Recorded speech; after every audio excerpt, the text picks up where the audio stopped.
मैं अपने दोस्तों से यह बातें सुनता आ रहा था कि कम उम्र की पत्नी का बहुत फायदा होता है।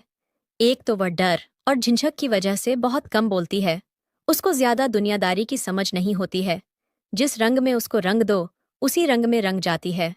अपने पति का हर हुक्म मानती है। उसका दिमाग कच्चा होता है और वह डरी सहमी सी रहती है। अपने पति से उसके मुकाबले में बड़ी उम्र की पत्नियों के बहुत नुकसान होते हैं। जैसे कि वह समझदार होती है, छोटे छोटे मामलों को और भी ज्यादा बढ़ाकर पेश करती हैं, घर में लड़ाई झगड़ा करती हैं और पूरे घर पर अपना अधिकार जमाना चाहती हैं। अपने दोस्तों की इन्हीं बातों को सुनकर मैंने फैसला कर लिया था कि मैं भी छोटी उम्र की लड़की से ही शादी करूंगा। इसलिए मैंने अपने घर में अपनी माँ को बोल दिया था कि मैं किसी कम उम्र की लड़की से शादी करूंगा, तो आप मेरे लिए कोई कम उम्र की लड़की देखें। मेरी बात सुनकर मेरी माँ मेरा मुंह देखने लगी थी और कहने लगी कि कैसे बेशर्मों जैसी बातें कर रहा है। हरे छोटी उम्र की लड़की का पता नहीं कि वह घर को संभाल भी पाएगी या नहीं। अपनी उम्र के हिसाब से लड़की लेकर आएगा तो वह हमारे घर को भी संभालेगी और तुझे भी संभालेगी। लेकिन मैंने माँ की एक नहीं सुनी। मैंने कहा कि मुझे शादी करनी है तो कम उम्र की लड़की से ही करनी है, नहीं तो मैं शादी नहीं करूंगा। मेरी खुद की उम्र 30 साल की हो चुकी थी। मुझे पत्नी चाहिए थी, वह भी कम उम्र की। मैं अपने घर का इकलौता बेटा था। मजबूरन मेरी माँ को मेरी बात माननी पड़ी और उन्होंने मेरे लिए कम उम्र की लड़की ढूंढना शुरू कर दी। और जल्दी ही एक ऐसी लड़की मिल गई जो मुझे भी पसंद आई और मेरी माँ को भी। उस लड़की की उम्र ज्यादा से ज्यादा 16 से 17 साल की होगी।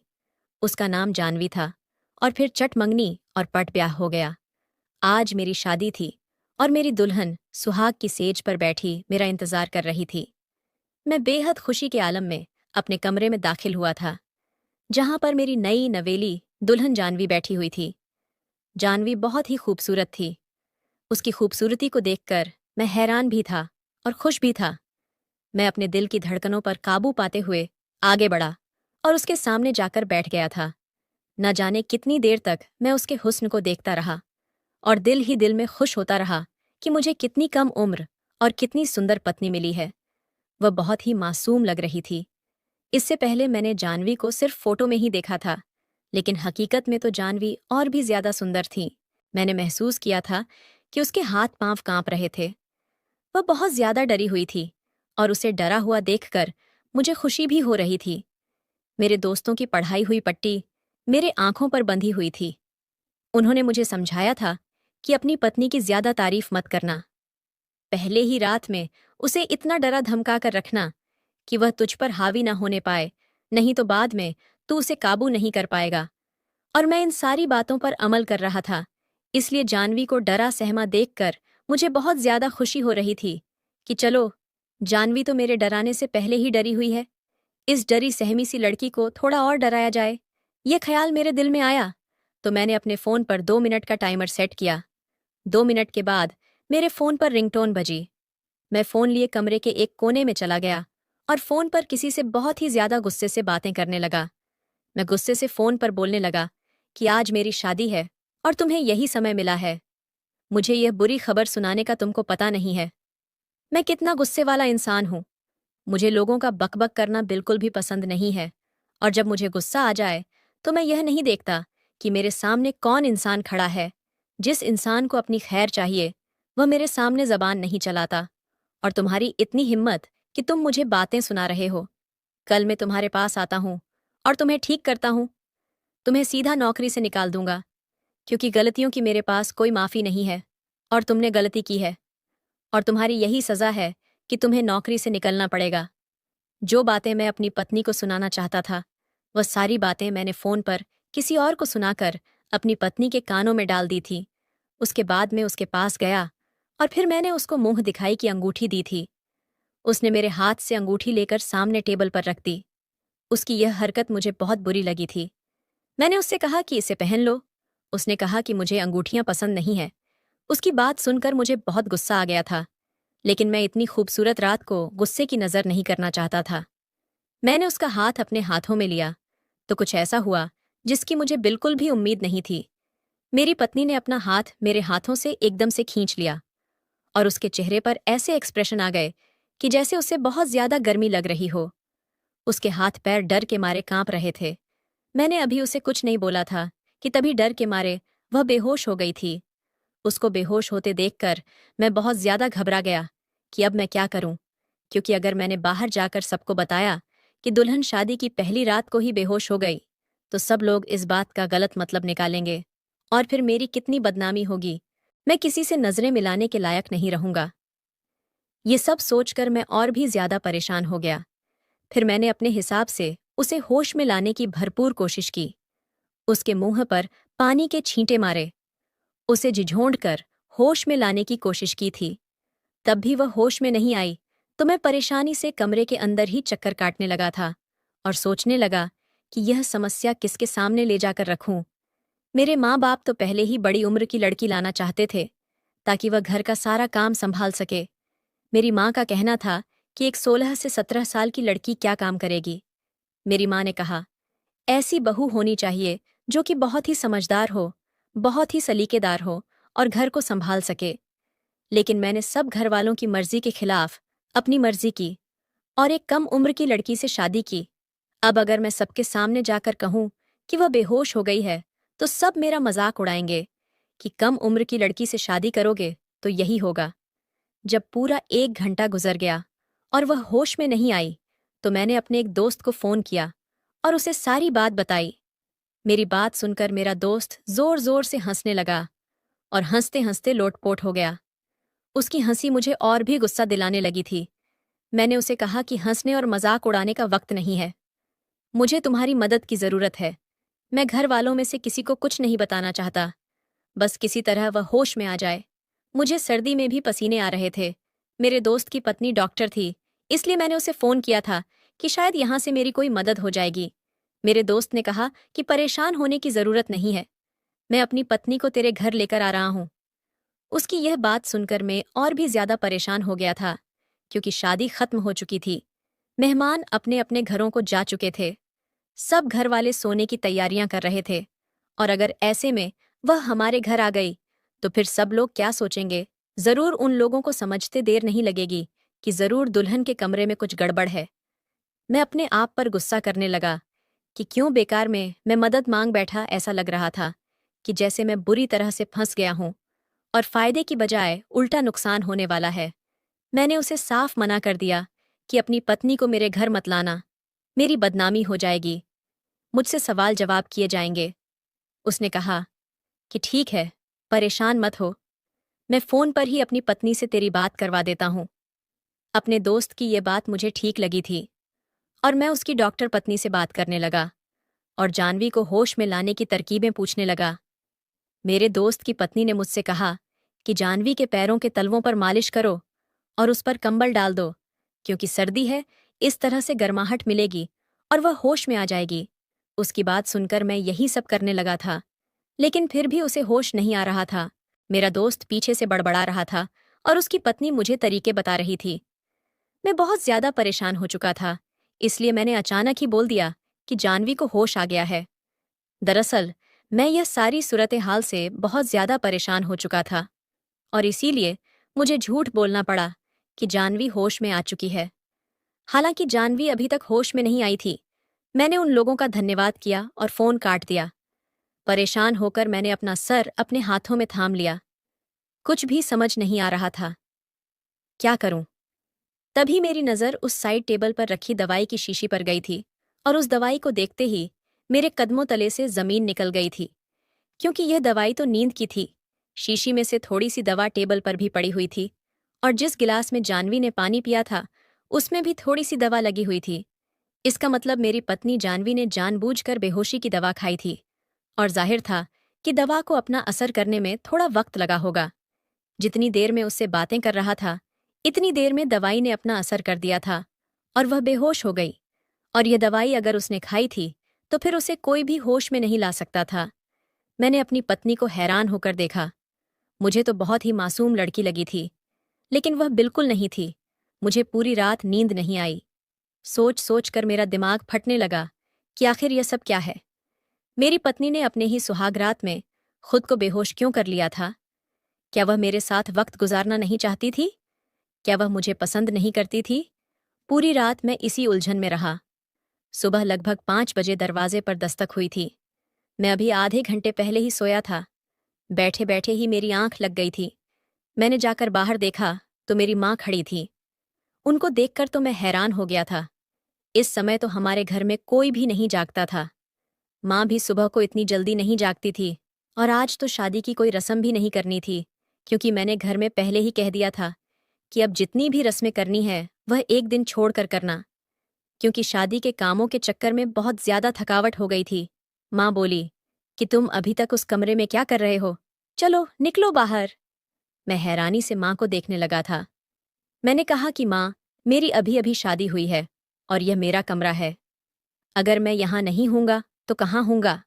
मेरी बात सुनकर माँ बोली कि हमारी खानदान में ये परंपरा है कि शादी की पहली रात दूल्हा दुल्हन शादी वाले कमरे में बहुत देर तक नहीं रुकते। सुबह होने से पहले ही उन्हें कमरे से निकलना होता है, नहीं तो यह अशुभ माना जाता है। माँ की बात सुनकर मुझे गुस्सा आने लगा था। मैंने कहा कि क्या माँ, आप आज के जमाने में भी शुभ अशुभ के चक्कर में पड़ी हुई है? मेरी बात सुनकर माँ ने मुझे एक जोरदार डांट लगाई थी मजबूरन। मैंने कहा, ठीक है माँ, चलिए चलते हैं। माँ ने कहा, नहीं तुम जाओ, मुझे दुल्हन से कोई काम है। मैंने कहा, भला आपको दुल्हन से क्या काम है? जो भी काम है वह बाद में कर लेना, अभी वह सो रही है। मैं नहीं चाहता था कि मेरी माँ को पता चले कि मेरी पत्नी बेहोश हो चुकी थी, क्योंकि वह तो यही समझती कि वह मेरी वजह से बेहोश हुई है। मेरी माँ ने कहा कि पागल, शादी तो तूने कर ली है, लेकिन और भी कुछ जरूरी बातें होती हैं जो मुझे दुल्हन से पूछना है, और मैं वही जरूरी बातें दुल्हन से पूछने जा रही हूँ। पता नहीं तेरे दिमाग में क्या भूसा भर गया था, जो इतनी कम उम्र की लड़की से शादी कर ली। बड़ी उम्र की लड़की होती तो उसे थोड़ी समझ होती। अब इतनी कम उम्र की लड़की लाए हो तो उसका ध्यान तो रखना ही पड़ेगा। जाकर देखो ठीक है या नहीं।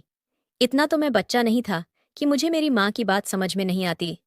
मैं अपनी माँ का मतलब समझ चुका था, लेकिन जब वह पहले ही बेहोश हो गई तो भला इस बात की क्या तुक। मैंने अपनी माँ को बहुत बहाने बनाए कि मेरे साथ चलें। मैंने कपड़े बदलने हैं, मुझे पता नहीं मेरे कपड़े कहाँ पड़े हैं। मुझे बहुत भूख लगी है, मुझे नाश्ता बना कर दे।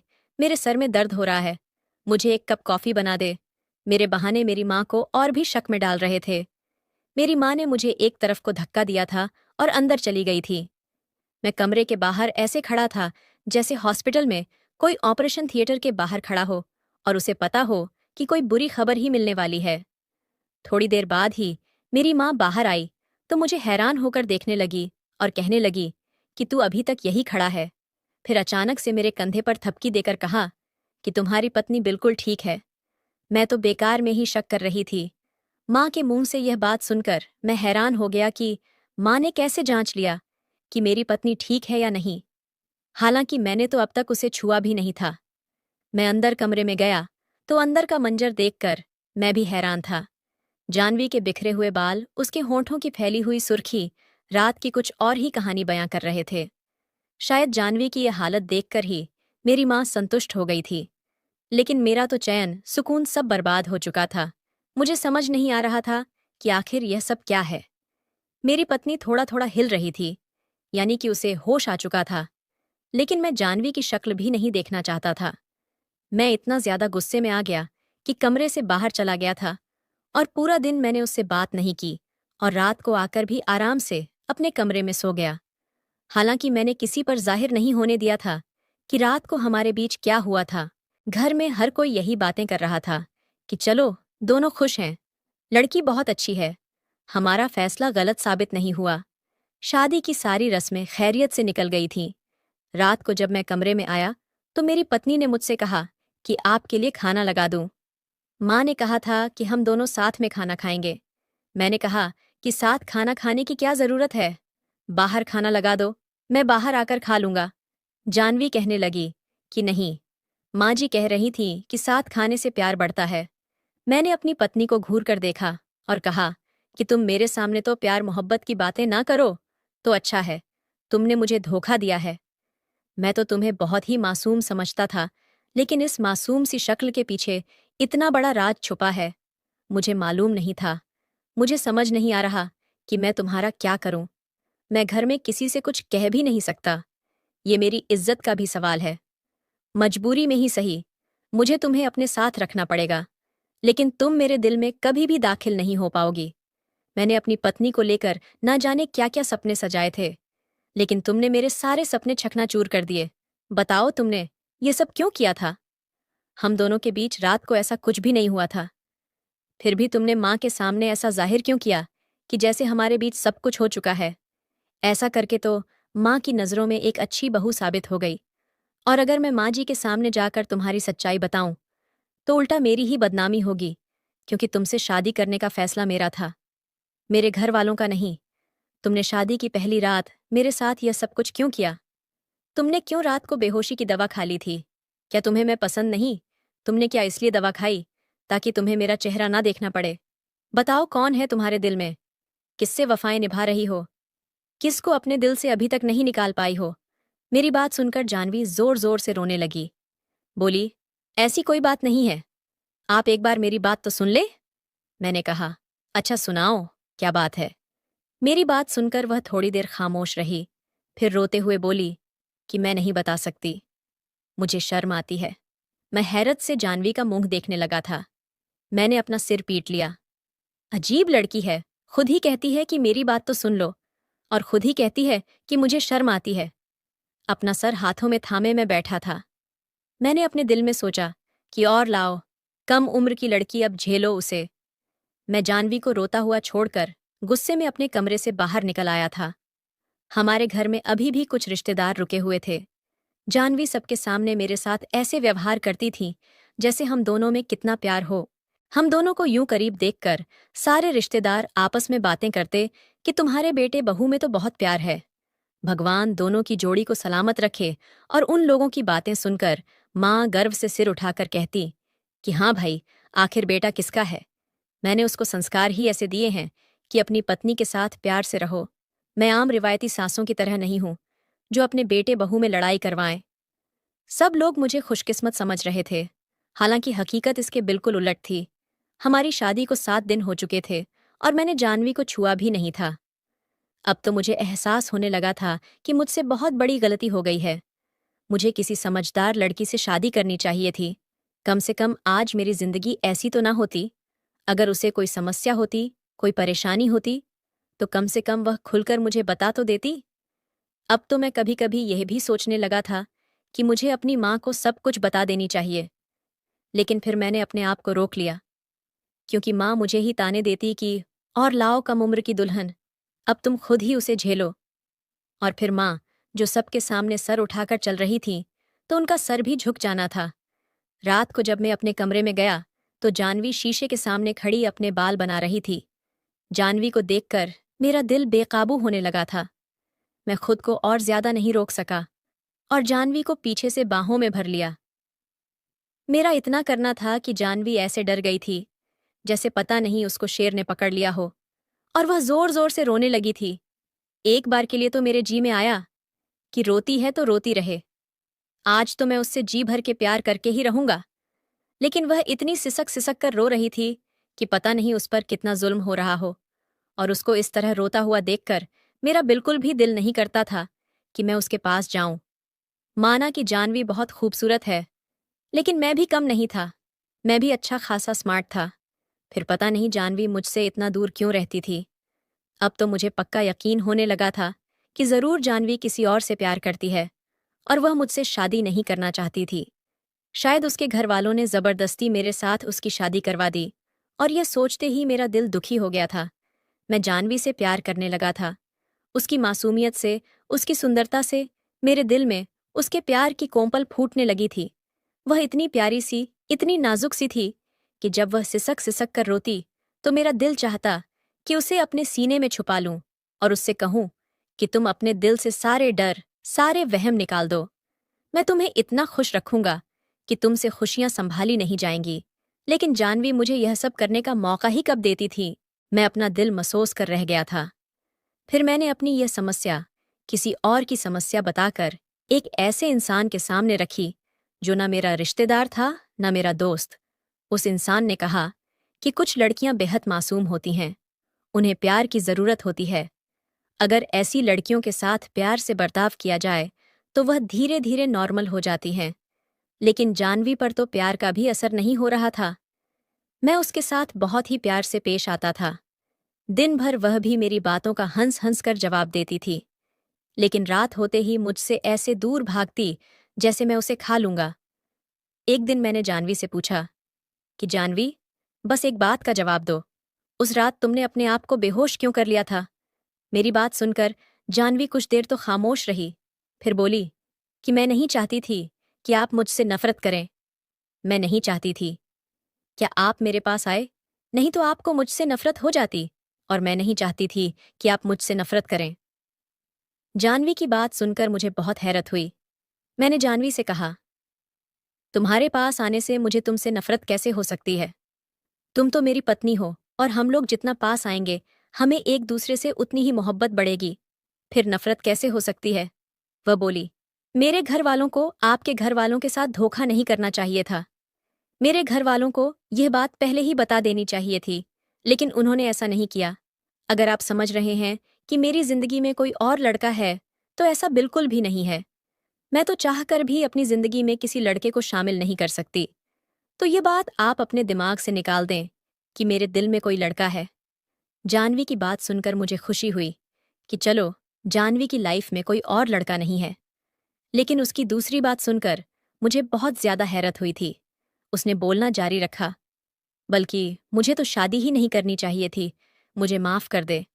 मेरी वजह से आपकी जिंदगी खराब हो गई। जानवी की बातें मुझे उलझा रही थीं।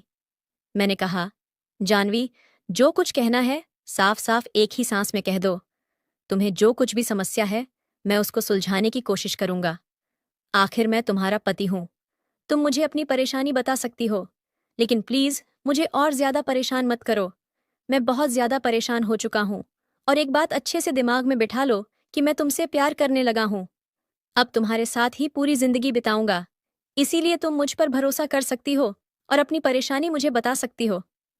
फिर जानवी ने मुझे एक ऐसी बात सुनाई जिसे सुनकर मेरी आत्मा कांप गई थी। जानवी बोली कि मुझे एक ऐसी बीमारी है जो जन्म से ही कुछ लड़कियों में पाई जाती है। मुझे आज तक कभी पीरियड्स नहीं हुए। मेरी माँ मुझे डॉक्टर के पास भी लेकर गई थी। डॉक्टर ने कहा था कि तुम्हारी बेटी कभी माँ नहीं बन सकती, और डॉक्टर ने यह भी कहा था कि आप अपनी बेटी की शादी मत करना, क्योंकि आपकी बेटी माँ न बन पाने के साथ साथ अपने पति को शारीरिक सुख भी नहीं दे पाएगी। शायद माँ डॉक्टर की बात को मान भी लेती, लेकिन पता नहीं किसने माँ के कानों में भर दिया कि इस बीमारी का इलाज होता है, और फिर बस लालच में आकर और अपने सर का बोझ उतार कर मेरी माँ ने मुझे आपके पल्ले बांध दिया। लेकिन मुझे माफ कर दो, इसमें मेरी कोई गलती नहीं है। मैंने अपनी माँ से बहुत मना किया कि मेरी शादी मत करें, लेकिन वह नहीं मानी। बस इसीलिए उस रात मैंने खुद को बेहोश कर लिया था, क्योंकि आपको मेरे पास आने के बाद सिवाय निराशा के कुछ भी हाथ नहीं आता। इतना कहते ही जानवी रोने लगी थी। वह रोते हुए बोली कि मैं जानती हूं मैं आपको कोई खुशी नहीं दे सकती, लेकिन फिर भी मैं अपने दिल के हाथों मजबूर हो गई और तुमसे प्यार कर बैठी। सोचा था कि मैं तुम्हारी जिंदगी से दूर चली जाऊंगी, लेकिन दिल के हाथों मजबूर हो गई। जी चाहता है कि पूरी जिंदगी तुम्हारी बाहों में ही बीत जाए, लेकिन मैं जानती हूं कि ऐसा मुमकिन नहीं है। आप मुझे छोड़ सकते हैं और अपनी पसंद की किसी दूसरी लड़की से शादी कर सकते हैं। आप बहुत अच्छे इंसान हैं, जो इतने दिन तक आपने मेरा भरम रखा। मैं आपका यह एहसान कभी नहीं भूलूंगी। जानवी की बातें एक के बाद एक मेरे सिर पर बम गिरा रही थीं। मैं सपने में भी नहीं सोच सकता था कि इतनी प्यारी सी, इतनी खूबसूरत सी लड़की के साथ ये हो सकता है। जानवी के दूर जाने के ख्याल से ही दिल में एक जर्द सी उठी थी। मैं जानवी को किसी भी कीमत पर खोना नहीं चाहता था। कुछ ही दिनों में मुझे जानवी से मोहब्बत हो गई थी, लेकिन ये जानकर मुझे खुशी हुई थी कि जानवी मुझसे प्यार करती है। अगले ही दिन मैं जानवी को एक अच्छे डॉक्टर के पास लेकर गया, और डॉक्टर को मैंने सब कुछ बता दिया। डॉक्टर ने कहा, हाँ, कुछ लड़कियों में यह बीमारी होती है, लेकिन इसका यह मतलब बिल्कुल नहीं कि ऐसी लड़कियां कभी मां नहीं बन सकती, या फिर वह शारीरिक संबंध बनाने के लायक नहीं होती। इस बीमारी का इलाज हो सकता है, लेकिन थोड़ा महंगा और लंबा होता है। आपकी पत्नी को लंबे समय तक दवाइयां लेनी होगी। साथ ही साथ आपकी पत्नी का एक छोटा सा ऑपरेशन भी करना पड़ेगा। उसके बाद आपकी पत्नी बिल्कुल ठीक हो जाएगी। बस, आपकी पत्नी को आपके प्यार और विश्वास की जरूरत है। आज हमारा देश इतना आगे निकल चुका है, लेकिन इस तरह की बीमारी को लेकर आज भी बिछड़ा हुआ है। आज भी इस तरह की बीमारी को लेकर खुलकर बात नहीं की जाती है और लड़की को दोषी ठहरा दिया जाता है और लड़की खुद को दोषी मानने भी लगती है। डॉक्टर ने कहा कि शायद इसीलिए तुम्हारी पत्नी इतना ज्यादा डरी हुई थी और तुम्हें अपने पास नहीं आने देती थी। इस बीमारी से ग्रस्त लड़कियां कभी कभी दिमागी मरीज भी बन जाती हैं। इसलिए आप अपनी पत्नी का बहुत ज्यादा ध्यान रखें। उसे बताएं कि सब कुछ नॉर्मल है और वह जल्दी ही ठीक हो जाएगी और दुनिया में वह अकेली ऐसी लड़की नहीं है जो इस बीमारी से जूझ रही है। न जाने और कितनी लड़कियां इस बीमारी से ग्रस्त हैं। घर आकर मैंने जानवी को विश्वास दिलाया कि वह जल्दी ही ठीक हो जाएगी। आज मैं खुद को बहुत हल्का महसूस कर रहा था। मैंने अपनी पत्नी जानवी का बहुत ध्यान रखा। जो कुछ भी हुआ था उसमें जानवी की कोई गलती नहीं थी।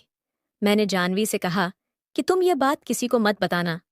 मैं तुम्हारा पूरा ख्याल रखूंगा और जितना भी पैसा लगेगा सब खर्च करूंगा। अब हम किसी न किसी बहाने से डॉक्टर के पास जाने लगे थे। धीरे धीरे मेरे प्यार और डॉक्टर की दवाइयों से जानवी ठीक हो रही थी। डॉक्टर ने जानवी का एक छोटा सा ऑपरेशन भी किया था। इस दौरान मैंने घर पर एक नौकरानी भी रख लिया था जो घर का सारा काम करती थी। और फिर जानवी ने तबीयत खराबी का बहाना बनाकर 2 हफ्ता आराम किया और वह ठीक हो गई। हमारी शादी को 6 महीने गुजर गए हैं।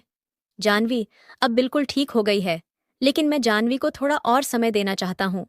जब तक जानवी खुद को सहज महसूस नहीं करती, तब तक मैं उसे डिस्टर्ब नहीं करना चाहता था। लेकिन एक रात जब जानवी ने खुद ही पहल करते हुए मेरे होठों पर अपने होंठ रख दिए, तो मैं खुद पर काबू नहीं कर पाया। मैंने कसकर जानवी को अपनी बाहों में भर लिया था और फिर वह रात मेरी जिंदगी की सबसे हसीन रात बन गई थी।